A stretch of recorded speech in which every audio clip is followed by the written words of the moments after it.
If you only had one day in St. Louis, how would you make the most of a full day exploring this gateway to the West?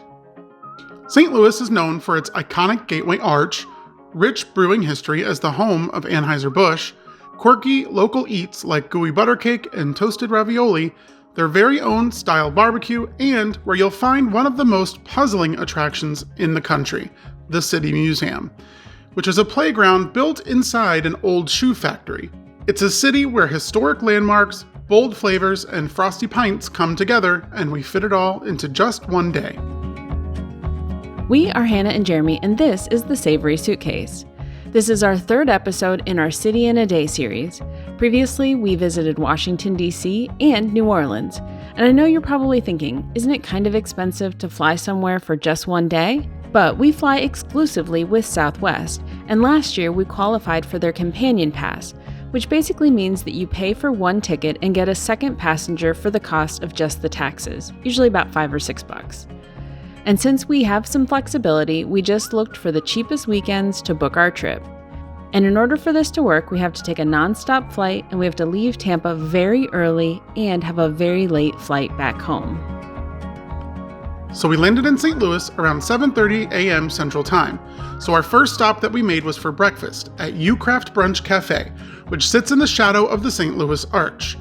If we had been a little smarter, we would have just left the car here and walked to the arch, but instead we drove a little closer and drove around for about 30 minutes looking for parking. But once we found a spot, we headed into the park. Gateway Arch National Park is the smallest national park in the U.S., and it's really quite different from what you've come to expect from a national park. It is the only national park that's primarily urban and centered around an architectural structure. If you aren't from the Midwest, it might surprise you to know, like it did us, that the arch isn't just a monument, but it's actually possible to take a ride to the top in a pretty unique tram system that feels like part elevator, part Ferris wheel.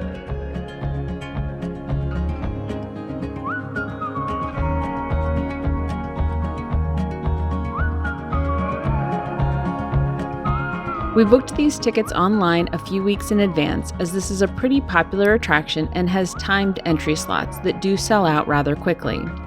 Tickets are about $20 per person depending on which day of the week that you book. There is also a $3 discount if you have a national park pass. One would say that this is a pretty claustrophobic ride, so if that makes you a little nervous, check out the test pod in the lobby first. Roosevelt was trying to build to create a monument to recognize St. Louis's efforts in the westward expansion of the United States of America. Later hold a design competition in 1947, which the winner was Finnish American architect Eero Saarinen. His design was the arch. It stands at 630 feet tall, 630 feet wide, making it the tallest man-made monument in the country, and second in the world after the Eiffel Tower.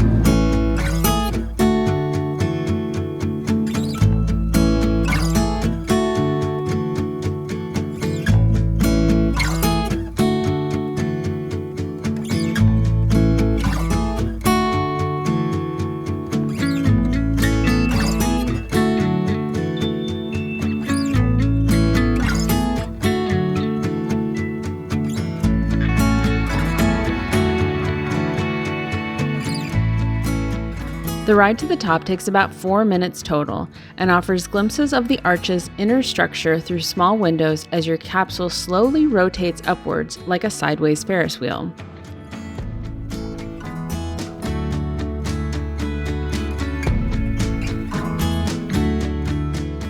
Once at the top, you have about 8 minutes as they rotate the other guests up and down the arch in the pods.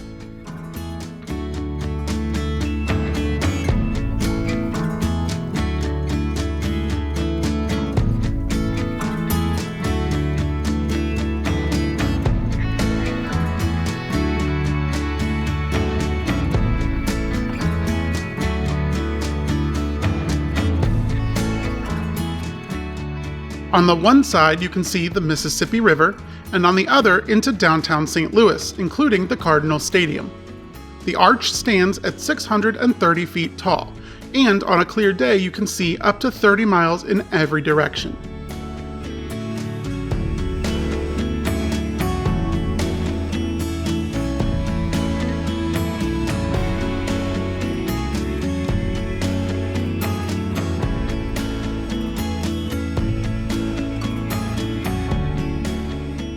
It probably shouldn't come as a surprise, but the floor itself is curved at the top, really giving the sense of how the arch's shape continues seamlessly all the way through. You are literally standing inside on a curve. Back at the bottom, we explored the museum, which is free to visit even if you don't take the tram ride. I really liked the exhibit showing the final piece that they put in, the keystone, which literally holds the arch together. It was the last section placed during construction, locking both legs into place like a giant puzzle. Seeing it up close gave me a better appreciation for the precision and tension involved in the design.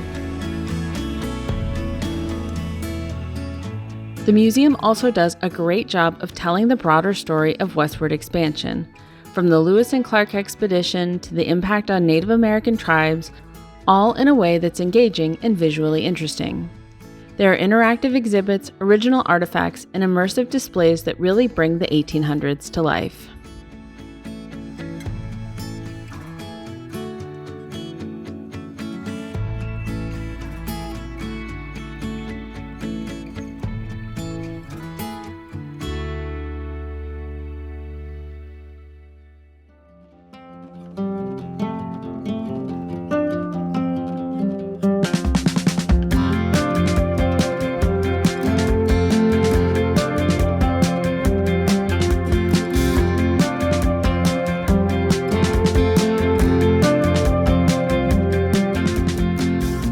Our next stop of the day had us in search of a St. Louis specialty, the gooey butter cake.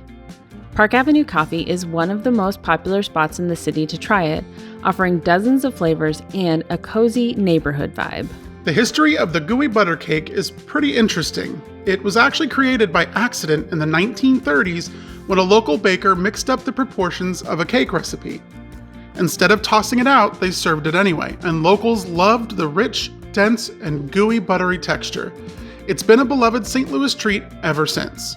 We tried both a traditional and red velvet flavor, and trust me, the original is definitely sweet enough without extra icing. That's the diabetes.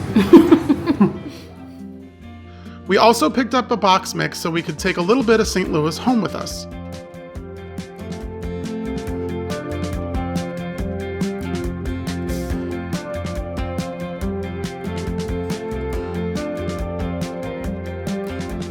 There are a few places in the city to get gooey butter cake, but according to locals, some of the best is actually available at the local grocery store, Schnucks.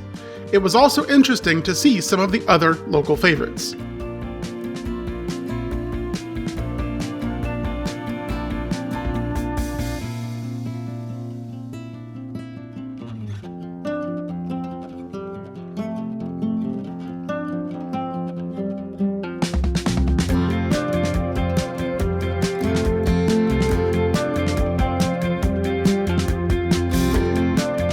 Fueled up by sugar and caffeine, it was time for the brewery tour.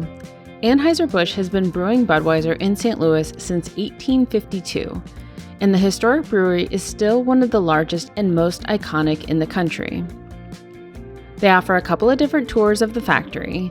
We picked the Day Fresh tour, which was a great mix of history and behind-the-scenes access.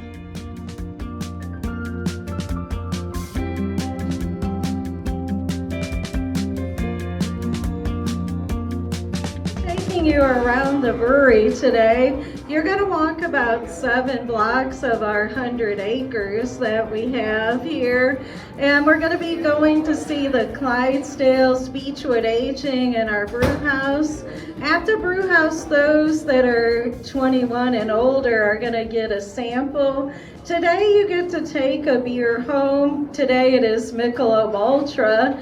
And then you're also going to get a beer when we get back up here. The first stop was the historic stables, which is a beautifully old building with some incredible stained glass and an original chandelier designed to resemble the Budweiser barley and hops emblem, a nod to the ingredients at the heart of every brew. Built in 1885 by E. Young & Co., one of the premier architects at the time. Cost about $35,000, a little over $100,000. They're built by Shannon & Company.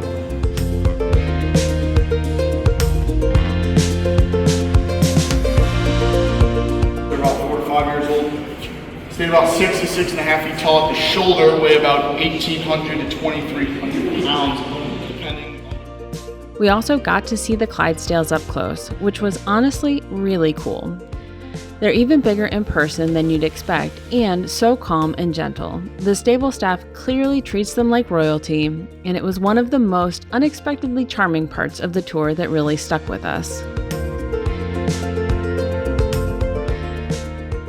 You're now in our Beechwood aging cellars here. It takes about 3 weeks before it becomes beer, and it'll have natural carbonation and heat, and that's why it's 50 degrees in here. It's so that we get a slow and natural fermentation.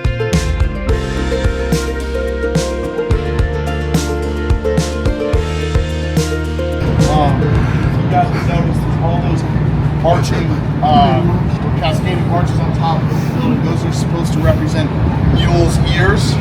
Our mules are supposed to be the hardest working animals, so kind of signifying Anheuser-Busch, extremely hard working here.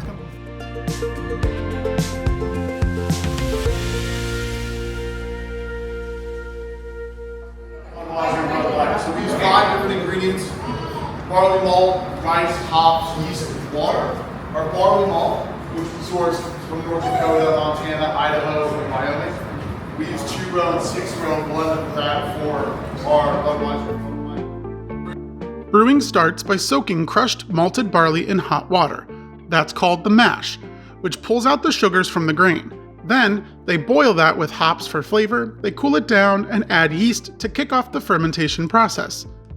The yeast is what turns the sugars into alcohol and carbonation.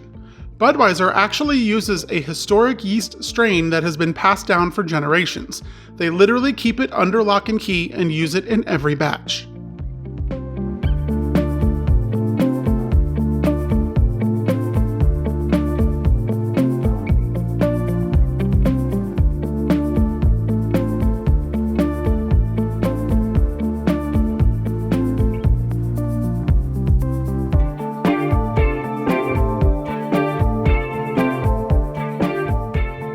The last stop of our tour was at the bottling plant.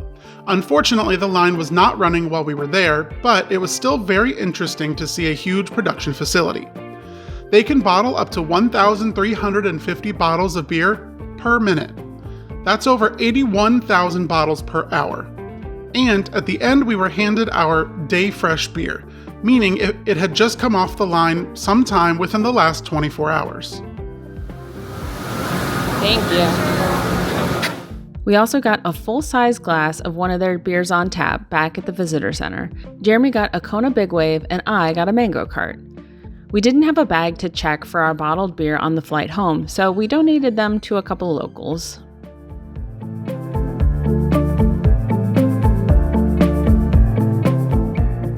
After a packed afternoon, we finally stopped for a lunch break. And after copious amounts of research, we landed on Pappy's Smokehouse, widely believed to be one of the best in St. Louis for its barbecue.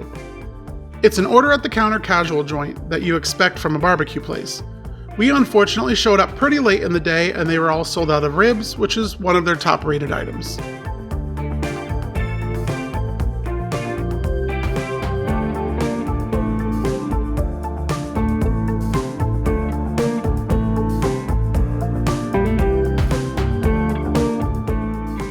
So we landed on sliced brisket, pulled pork, and a side of baked beans and potato salad. The beans were very sweet, and the meat was kind of smoky, which is not my preference.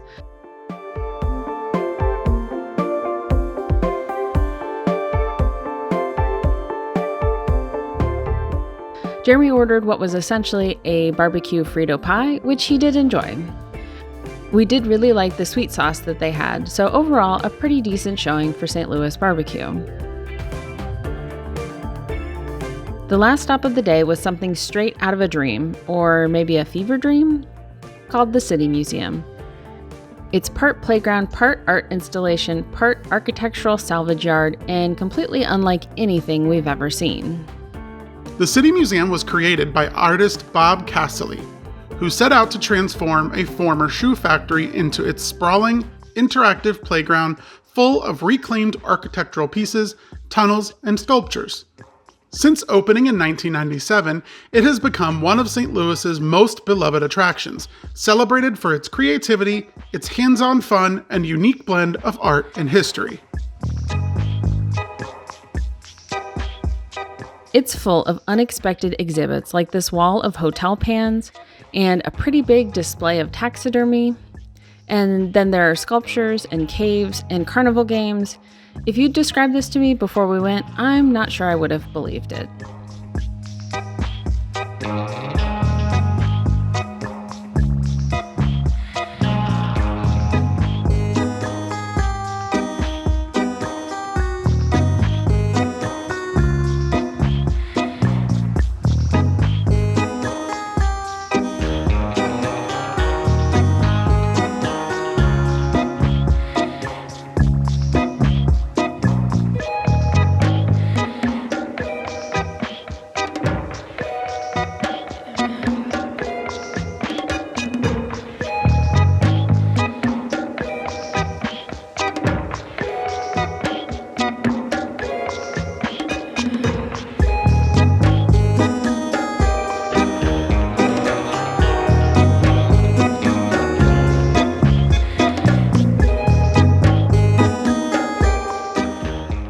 The slides run all throughout the museum, some even on the outside of the building.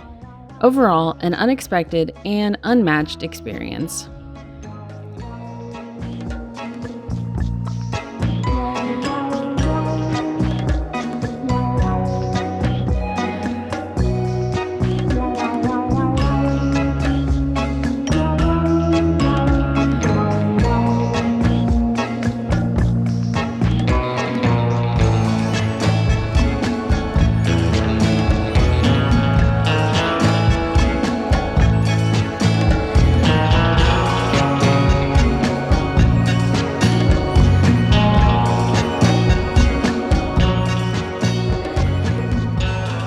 Then it was time for us to make our way to the airport to catch our flight home. We had hoped to stop at a restaurant to pick up some of the famous toasted ravioli, but we ran out of time. So we had to settle for some at the airport. Not the worst showing, but I bet they would have been better at a street side restaurant. Thanks for watching. Leave us a comment. Did we miss anything in St. Louis that we need to go back for?